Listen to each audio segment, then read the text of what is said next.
സ്ഥലം ചില ആൾക്കാർ ചെയ്യുന്ന ചില പ്രവൃത്തികൾ കാരണം അർഹതയുള്ളവർക്ക് പോലും ഒരു സാമ്പത്തിക സഹായം കിട്ടാൻ പറ്റാത്തൊരു സാഹചര്യമാണ്.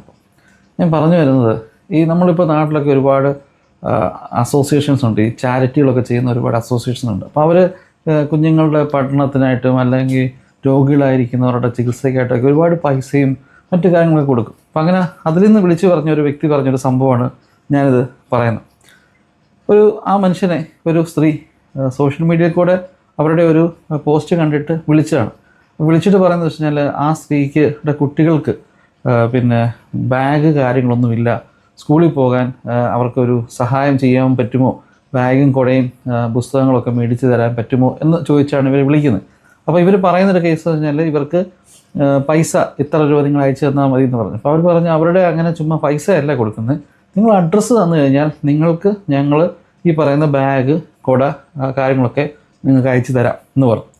അപ്പോൾ അങ്ങനെ ഇവർ ഒരു അഡ്രസ്സ് കൊടുത്തു, ഇവർ ഈ ബാഗ് കാര്യങ്ങളൊക്കെ അയച്ചു കൊടുത്തു. പക്ഷേ അയച്ചപ്പോൾ ഇവർ ചോദിച്ചത് കുടയൊക്കെ ഉണ്ടായിരുന്നു, ഇവർ അയച്ചപ്പം ഈ ബാഗ് മാത്രമേ ഉണ്ടായിരുന്നുള്ളൂ. കാരണം പല ആൾക്കാർക്ക് അയച്ചു കൊടുക്കുന്നതാണ്, എന്തൊക്കെ ഒരു മിസ്റ്റേക്ക് പറ്റിപ്പോയതാണ്. ശരിക്കും പറഞ്ഞാൽ ഇവരുടെ ആ ഒരു വർഷത്തെ ടാർഗറ്റ് തീർന്നതാണ്. എന്നിട്ടും ഒരു സ്ത്രീ വിളിച്ച് സാമ്പത്തിക സഹായം ചെയ്യണം, കുഞ്ഞുങ്ങളുടെ പഠിത്തം എന്നൊക്കെ പറഞ്ഞപ്പം ഇവർ പിന്നെയും പെട്ടെന്ന് തന്നെ ഇങ്ങനെയൊക്കെ റെഡിയാക്കി പൈസ റെഡിയാക്കി അയച്ചു കൊടുത്തതാണ്. ഈ സാധനം റിസീവ് ചെയ്ത് കഴിഞ്ഞപ്പോഴത്തേക്ക് കുറച്ച് ദിവസം കഴിഞ്ഞപ്പോൾ ഇവരുടെ ഓഫീസിലേക്ക് ഒരു മനുഷ്യൻ കയറി വന്നു. ആ മനുഷ്യൻ കയറി വന്നിട്ട് ഭയങ്കര ബഹളം, നിങ്ങൾ എന്തിന് എൻ്റെ വീട്ടിലേക്ക് അല്ല എൻ്റെ ഭാര്യയ്ക്ക് ഈ വക സാധനങ്ങൾ അയച്ചു കൊടുത്തു, നിങ്ങൾ ആരാണെന്നൊക്കെ ചോദിച്ചുകൊണ്ട് ഭയങ്കര ബഹളം. അവർ ആദ്യം പിടിയിട്ടില്ല.